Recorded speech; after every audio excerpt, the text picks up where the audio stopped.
Hosea.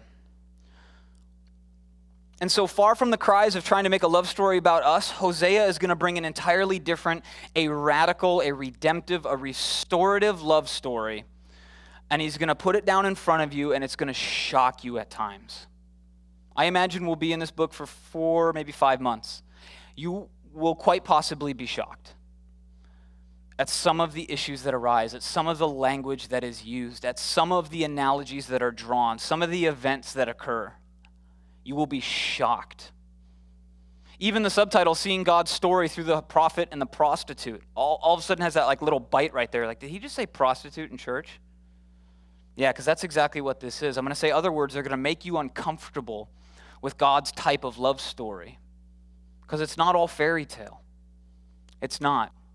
This isn't The Notebook. This isn't Transformers. This is God's type of love story. And he brings, again, a much different, much more difficult kind of love story.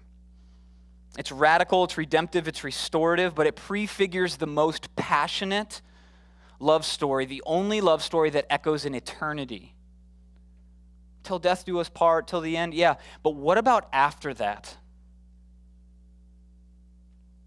Are you at all bound up in the love story that actually has ramifications forever? See, we live in a world where everything has a beginning and an end, right? You're gonna buy a car and it's gonna die at some point. You're gonna get married, eventually you're gonna die. It doesn't matter if it's an inanimate object or it's a person. Everything we encounter has a beginning and an end. So we struggle to see beyond that. We struggle to understand before that. The idea of eternity doesn't make sense to us. It's a circle. It has no beginning. It has no end. Why do you think a marriage ring is so properly suited? It has no beginning. It has no end. It's a circle. Right? And so a lot of times we look out, but we don't see that there's a love story that's going to translate, that's going to echo in eternity. And it's God's type of love story that does that. This book, as we embark on Hosea, this book